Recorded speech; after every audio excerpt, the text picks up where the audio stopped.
नमस्कार, city channel में आपका स्वागत है।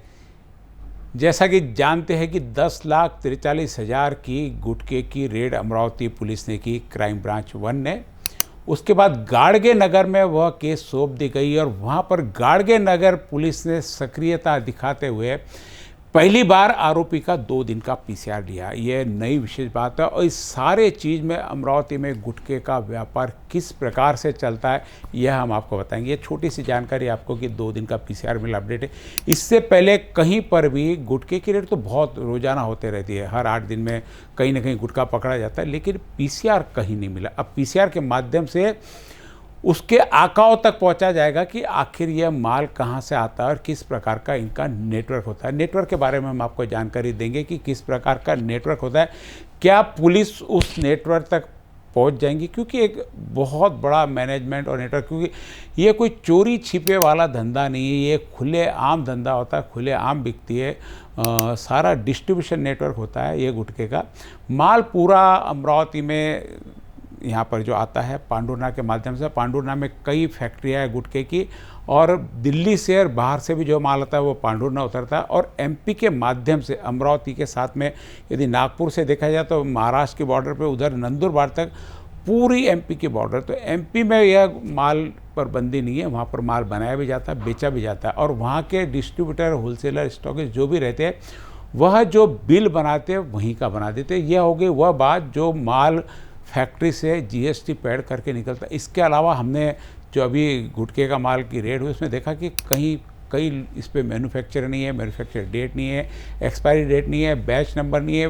पुलिस अधिकारी और जब फूड अधिकारी से पूछा तो इन चीज़ों को वे टाल गए। इसलिए कई वहाँ पे ऐसी चीज़ देखने को जिससे यह शक होता है कि गुटखा माफिया ने क्या यह नवनियुक्त आयुक्त को रेड का नजराना तो पेश नहीं किया, 10,43,000 का माल जब्त करा। क्योंकि पुलिस पर भी, नीचे की यंत्रणा पर भी पुलिस का अधिकारी का दबाव होता है कि शहर में सारा गुटखा पकड़ा तो पकड़ो।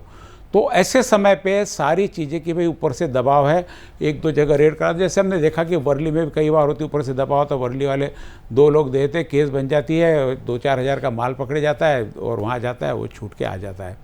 गुटखे में भी ऐसे होता है, कई बार दबाव पड़ता है तो गुटखा माफिया वो लोग कुछ जगह रेड करा देते हैं, 1 घंटे में वापस जाते हैं, क्योंकि जो धाराएं लगती है वो बहुत कमज़ोर लगती है, जिसके कारण उनकी जमानत तो हो जाती है।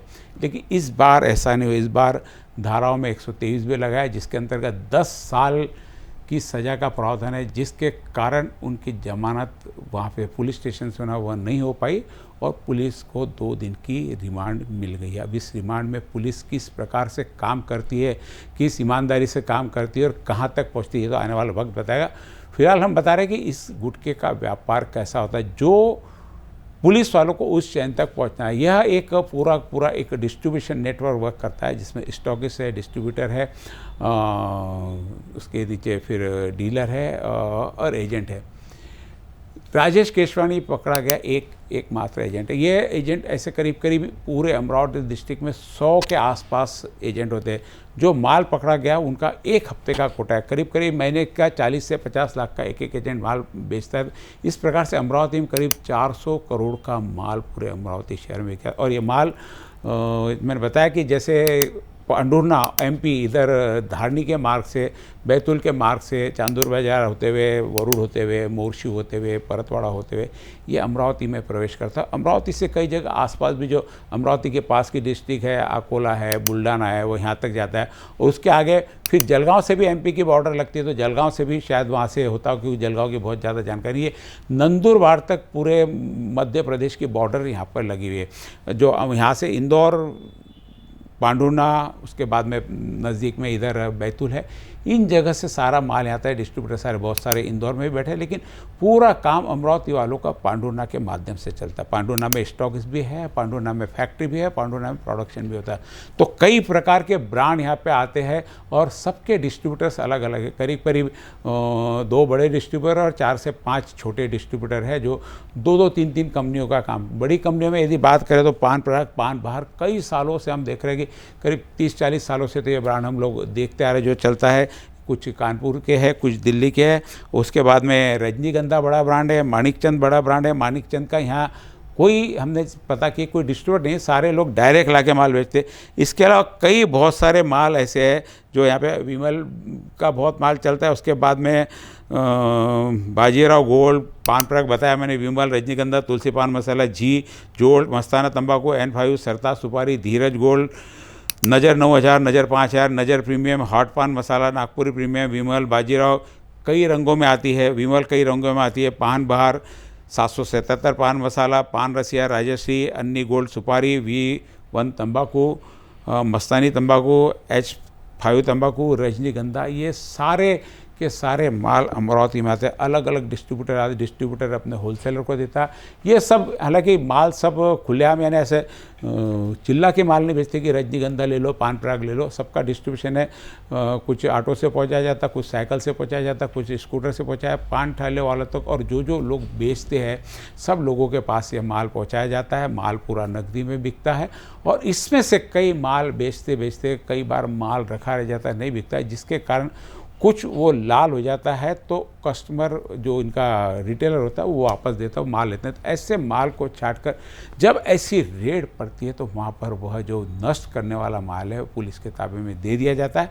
और जब पुलिस के हाथ में मालूम पड़ता है, सूचना मिलती है, सूचना भी देने वाले इन्हीं गुटखा माफिया के लोग ही रहते हैं। या तो मैंने बताया कि कोई नया व्यापारी यदि इसमें काम करना चाहता है और इन गुटखा माफियाओं की गैंग में से नहीं है, तो वह काम नहीं कर सकता। पुलिस उसको काम नहीं करने देगी। पुलिस से रेड कराएंगे, कई अंडरवर्ल्ड वाले गुंडे बदमाशों से उसके यहाँ रेड कराएंगे। अभी हाल ही में पिछली बार हमने देखा कि यहाँ पे वसंत चौक पे गुटखा माफिया पे गोली से वार किया गया, गोली चलाई गई। हालांकि कोई जनहानि नहीं हुई, गोली पास हो गई और वह 3 आरोपी पकड़े गए, लेकिन उसके पीछे क्या कहानी थी इसका पुलिस अभी तक खुलासा नहीं कर पाई। कहीं ना कहीं इसी चीज़ों में कोई इन टीम से हटके, इन गैंग से हटके काम करता है, तो उसके साथ में ऐसे हादसे हो जाते हैं। उनको इस धंधे से या तो बाहर हो जाओ, या जो माफिया आ रहा उसके साथ में काम करो। ये सारी सिस्टम चलती है अमरावती में। टोटल अमरावती डिस्ट्रिक्ट में करीब करीब 400 करोड़ के आसपास का व्यापार अमरावती शहर में, जिसमें बताया कि प्रमुख रूप से ये सारे प्रोडक्ट यहाँ पे बिकते हैं। और हर पान ठेले पे 90% पान ठेले पे 10% हो सकता है कई लोग ईमानदार हो कि हम ऐसा धंधा नहीं करते, क्योंकि दूसरे धंधे उनके बहुत ज़्यादा अच्छे होंगे, इसलिए इस धंधे की ओर शायद वो हाथ नहीं डालते। लेकिन करीब करीब सभी जगह पान ठेले पे, रेलवे पे, पान टपरी पे, साइकिल से, बस स्टैंड पे, चलती फिरती गाड़ियों पे कई लोग घूमते घूमते भी यानी थैली में रख रख के भी बेचते, दुकान तक ग्राहक को जाकर सप्लाई करने वाले ऐसी कई सप्लाई चैन है, और ऑनलाइन भी कई जगह से प्रोडक्ट बेचा जाता है। तो बहुत बड़ा नेटवर्क इसका बंद करना बिल्कुल आसान नहीं है। लेकिन पुलिस अधिकारी तय कर ले कि अमरावती डिस्ट्रिक्ट में गुटखा नहीं बिकेगा, तो फिर किसी की ताकत नहीं है गुटखा बेचने की। देखते हैं आने वाले एपिसोड में कि जो अभी रेड पड़ी उसमें पुलिस ने क्या कार्रवाई करनी चाहिए थी, किस प्रकार होनी चाहिए। हालांकि पुलिस अपने ढंग से कार्रवाई करती है, लेकिन हमको फिर भी लगता है कि यदि ये कार्रवाई पुलिस करती उसमें, तो शायद इनको और ज़्यादा इम्पैक्ट मिलता। फूड अधिकारी जो आकर वहाँ पे जिसने पंचनामा किया, उसके पंचनामे और कौन सी चीज़ें होनी चाहिए जो इससे पहले होती थी, लेकिन अब धीरे धीरे, क्योंकि पंचनामा भी शायद किसी के आदेश पे होता है कि भाई ऐसा ऐसा पंचनामा कर, क्योंकि जो पंचनामा भी हमने देखा वहाँ पे, उस पंचनामे में बहुत सारी कमियाँ दिखी है।